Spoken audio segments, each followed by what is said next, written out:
Hai, selamat datang di Biblians. Salah satu ayat favorit para penuding untuk membantah atau untuk menyerang ketuhanan Yesus adalah Yohanes 17 ayat 3. Inilah hidup yang kekal itu, yaitu bahwa mereka mengenal Engkau satu-satunya Allah yang benar dan mengenal Yesus Kristus yang telah Engkau utus. Bagi mereka, ayat ini adalah bukti bahwa Yesus adalah manusia biasa dan cuma sekedar nabi biasa seperti nabi-nabi lain, Musa, Elia, dan yang lain.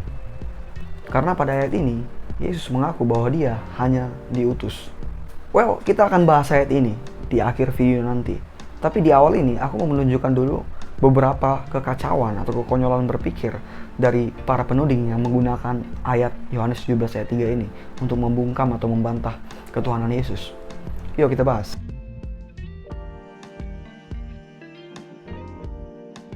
Injil Yohanes dibuka dengan statement tegas. Pada mulanya adalah firman. Firman itu bersama-sama dengan Allah.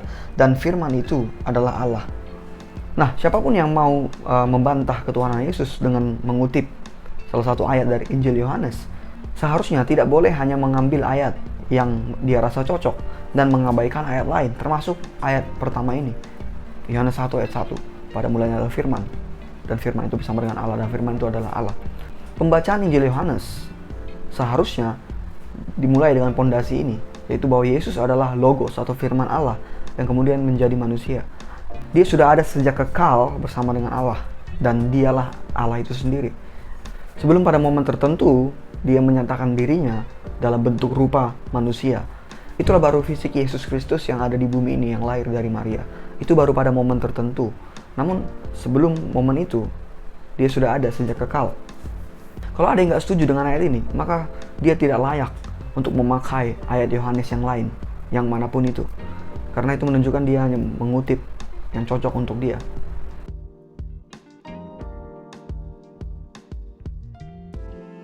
Well, mereka nggak akan setuju dengan pondasi Yohanes 1 ayat 1. Karena mereka akan bilang, itu kan ucapannya Yohanes. Lihat dong pasal 17 ayat 3, itu kan ucapan Yesus sendiri bahwa dia mengaku dia itu diutus ke dunia ini. Itu yang harus dilihat. Karena kan yang lebih tahu tentang diri Yesus adalah Yesus sendiri. Makanya harus dengar ucapan Yesus dong. Kalau Yohanes 1 ayat 1 itu kan ucapannya Yohanes. Wait. Apakah kalian sadar bahwa argumen seperti ini adalah argumen yang sangat konyol? Kenapa? Gini, sadar gak? Yohanes 1 ayat 1, Yohanes 17 ayat 3, Yohanes 5, Yohanes 10 itu tulisan siapa? Yap, itu tulisan Yohanes. Semua itu tulisan Yohanes, bukan tulisan Yesus.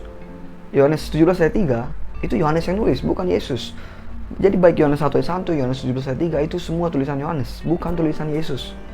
Jadi kalau ada yang nggak percaya Yohanes 1 ayat 1, ngapain percaya Yohanes 17 ayat 3? Itu kan tulisan Yohanes semua. Apa bedanya gitu? Jangan memakai ayat yang kalian rasa cocok untuk membantah suatu ajaran atau suatu keyakinan dalam kekristenan. Itu kekonyolan dalam berargumen, kekonyolan dalam berpikir. Kalian pakai ayat yang cocok, lalu ayat yang nggak cocok kalian nggak pakai, padahal yang nulis sama, sumbernya sama. Sikap seperti ini tuh menunjukkan suatu yang double standar gitu. Kalau cocok diambil, kalau nggak cocok nggak diambil, padahal yang nulis sama, padahal sumbernya sama, sama-sama Yohanes. Lalu banyak yang bilang kalau Alkitab sudah banyak diubah, direvisi, ditambah-tambah, dicampur aduk sama ide manusia. Intinya Alkitab itu sudah korup, tidak murni lagi, sudah rusak. Oke, kalau begini, kenapa masih banyak yang pakai Yohanes 17 ayat 3? Kan Alkitab udah rusak. Kan Alkitab udah korup. Ngapain dipakai? Ngapain dipakai Yohanes 17 ayat 3 untuk membantah ajaran Kristen sendiri? Ngapain? Alkitab udah rusak, nggak murni lagi. Nggak usah dipakai dong. Kalau masih dipakai berarti itu double standar. Katanya Alkitab udah rusak, tapi kalau menguntungkan dirinya masih dipakai. Double standar banget. Dan itu konyol banget. Serius. Lalu mungkin ada yang bilang, ya Yohanes 17 ayat 3 itu masih murni, itu masih asli ucapan Yesus yang ditulis Yohanes. Kalau Yohanes 1 ayat 1 dan ayat yang lain itu udah korup, bla bla bla bla bla. Hah? Iya. Siapa Anda yang bisa menentukan mana ayat Alkitab yang masih murni dan yang sudah korup? Siapa Anda yang bisa mengatakan ayat yang satu palsu, ayat satu ditambah-tambahi, ayat yang ini yang murni ucapan Yesus, ayat yang ini sudah diedit? Siapa Anda? Ya bilang aja karena satu ayat itu menguntungkan Anda, makanya Anda bilang murni. Satu ayat lain merugikan Anda, makanya Anda bilang itu korup dan sebagainya, tidak tambah-tambahin, diedit-edit dan sebagainya, palsu. Atas otoritas siapa kalian bisa berkata, oh ini ayat palsu, ini ayat murni, ini ayat yang bagus, ini ayat yang korup. Atas otoritas siapa bisa berkata begitu? Hah? Sekali lagi itu cuma menunjukkan double standar. Kalau cocok gue ambil, kalau nggak cocok gue buang. Dan gue bilang itu palsu. Kekanak-kanakan, konyol gitu. By the way, ada yang bilang Yohanes 1 ayat 1 itu ayat palsu, dan itu udah aku respon, udah aku react di videoku yang sebelumnya. Aku bagi linknya di deskripsi atau di atas ini. Silahkan diklik tentang Yohanes 1 ayat 1, katanya ayat palsu.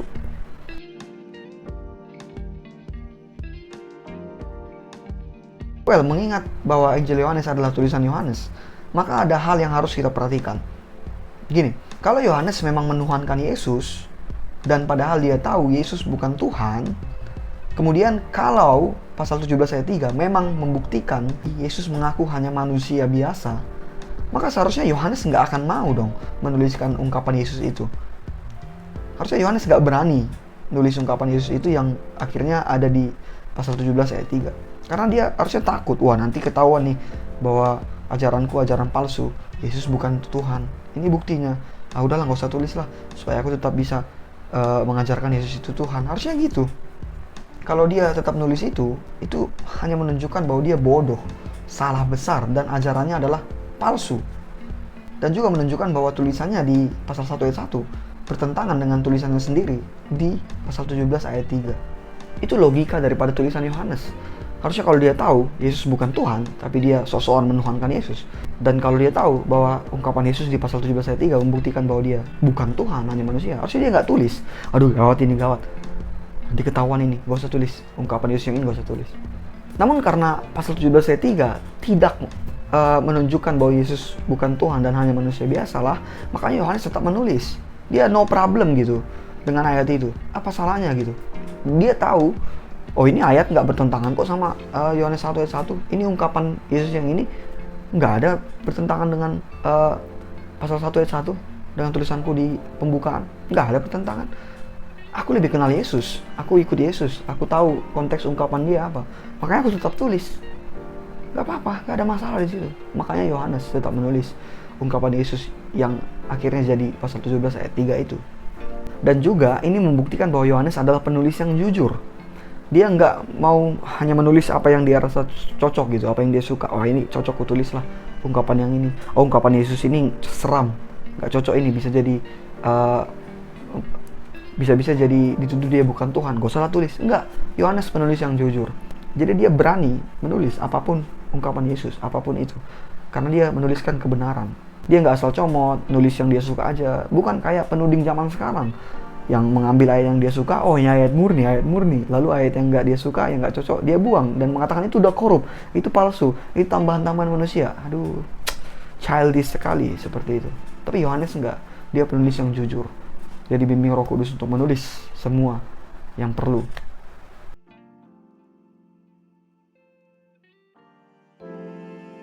Oke, kalaupun dengan logika tulisan Yohanes tadi masih nggak cocok dan mereka bilang, enggak, Yohanes 1:1 itu bukan ungkapan Yesus, fix, bukan ungkapan Yesus, harus ungkapan Yesus yang kita dengar. Well, okay, fine. Mari kita lihat ungkapan Yesus seperti yang para penuding tuntut. Ungkapan Yesus di kitab Yohanes. Dalam Yohanes 10 ayat 30, Yesus menyatakan bahwa dia dan Bapa adalah satu. Satu. Aku dan Bapa adalah satu. Tidak ada yang pernah mengaku seperti itu. Yohanes 14 ayat 7, sekiranya kamu mengenal aku, pasti kamu juga mengenal Bapa-Ku. Sekarang ini kamu mengenal dia, dan kamu telah melihat dia. Yesus berkata, siapa yang mengenal dia, maka dia pasti mengenal Bapa. Dan siapa yang melihat Yesus, maka saat itu juga dia sudah melihat Bapa. Dalam Yohanes 14 ayat 9, Yesus kembali menegaskan poin penting ini. Telah sekian lama aku bersama-sama kamu, Filipus, namun engkau tidak mengenal aku. Barang siapa telah melihat aku, ia telah melihat Bapa. Bayangin, siapa yang melihat Yesus? Dia telah melihat Bapa. Karena Yesus yang menyatakan diri Bapa, diri Allah dalam bentuk rupa manusia. Allah tidak bisa dilihat dengan kasat mata yang fana ini, tapi Yesus yang menyatakannya. Itulah makna bahwa Tuhan Allah menyatakan diri dalam bentuk rupa manusia, dalam diri fisik Yesus Kristus. Barang siapa telah melihat aku, ia telah melihat Bapa. Bagaimana engkau berkata, tunjukkanlah Bapa itu kepada kami? Yesus menegur Filipus karena dia masih minta, tunjukkanlah Bapa kepada kami ya guru. Yesus bilang, udah berapa lama kita bareng? Masih nggak ngerti juga. Kalau kamu udah melihat aku, Yesus, kamu udah melihat Bapa pada saat itu juga. Kalau kamu udah kenal aku, kamu sudah kenal Bapa pada saat itu juga. Karena kami adalah satu. Itu kata Yesus. Yesus yang menyatakan Allah Bapa, yang menyatakan diri Bapa dalam bentuk rupa manusia supaya kasat mata. Lalu dalam Yohanes 8 ayat 58, Yesus menyatakan bahwa dia sudah ada sebelum Abraham ada.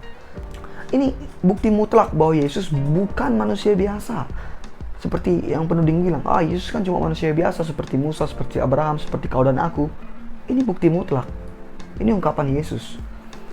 Dia bukan manusia biasa, karena manusia biasa tidak bisa eksis sebelum dia lahir. Yesus sebelum lahir ke bumi, dia sudah ada. Yang baru ada saat itu, yang dilahirkan Maria itu fisiknya. Sebelum fisiknya ada, dia sudah ada.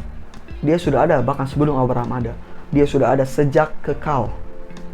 Well, mungkin ada yang bilang, ya sebelum Abraham ada, belum tentu kekal dong. Janganlah menafsir suka-suka. Oke, fine. Mari kita lihat satu ayat lagi di Injil Yohanes juga. Yohanes 17 ayat 5. Hanya 2 ayat setelah ayat favorit para penuding. 17 ayat 3. Ini 17 ayat 5. Ayat 5. Muliakanlah aku bersama dirimu ya Bapa, dengan kemuliaan yang aku miliki bersamamu sebelum dunia ada. 3 hal yang harus kita mengerti dari ayat ini. Pertama, tidak ada yang bisa memiliki kemuliaan yang setara dengan Allah. Tapi Yesus memilikinya. 2, Yesus sudah memiliki kemuliaan yang sama dengan Bapa sebelum dunia ada. Ini berarti dalam kekekalan. Karena jika tidak dalam kekekalan, jika tidak kekal, berarti Bapa pernah tidak mulia. Tapi karena Bapa itu selalu mulia, sudah dalam kemuliaan, dia itu mulia sejak kekal, maka Yesus yang memiliki kemuliaan bersama dengan Bapa harus kekal juga. Yang ketiga, dan ini membuktikan bahwa Yesus mulia dan kekal bersama dengan Bapa. Dialah Allah itu sendiri. Yesus adalah Tuhan dan Allah. Dan sama dengan Yohanes 17 ayat 3, semua ayat yang kita bahas tadi adalah tulisan Yohanes. Semua itu tulisan Yohanes. Jadi kalau mau pakai Yohanes 17 ayat 3, harus percaya juga semua ayat yang lain, karena semuanya tulisan Yohanes. Kalau cuma pakai 17 ayat 3 dan menuduh ayat yang lain itu korup, palsu, sekali lagi double standard, childish, konyol. Oke, itulah 4 hal kekacauan berpikir daripada para penuding yang hanya mau pakai Yohanes 17 ayat 3 dan memungkiri yang lain dan menolak dan membuang yang lain, menuduh yang lain korup lah apalah.